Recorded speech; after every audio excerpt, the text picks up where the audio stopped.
Près de 4 millions de Français ont perdu leur passe vaccinal aujourd'hui, Alexandre. Mais oui, c'est la conséquence de l'entrée en application des nouvelles règles de vaccination. Le délai maximal pour obtenir sa dose de rappel est réduit de 7 à 4 mois, Céline Géraud. Ouais, concrètement, si votre deuxième injection date d'avant le 15 octobre et que vous n'avez pas fait votre rappel, eh bien votre passe vaccinal est officieusement désactivé aujourd'hui. Mais le ministère vient d'annoncer une période de tolérance de 7 jours, petit sursis donc, jusqu'au 22 février pour les retardataires. Pour ceux qui ont eu le Covid récemment, en vertu du principe une infection égale une injection, eh bien le délai pour faire la dose de rappel passe de 6 à 4 mois après la contamination. Enfin, pour les détenteurs de faux passes, ils sont environ 300 000. C'est le moment ou jamais pour eux de régulariser leur situation sans risque de poursuite. Les repentis ont 30 jours pour se faire vacciner. Un pass vaccinal qui pourrait être levé fin mars, début avril. Cet après-midi, le porte-parole du gouvernement, Gabriel Attal, est resté prudent.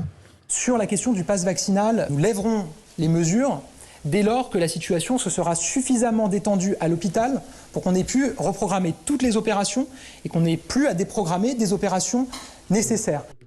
En attendant, dès le 28 février, le port du masque ne sera plus obligatoire dans les lieux clos où le pass est exigé.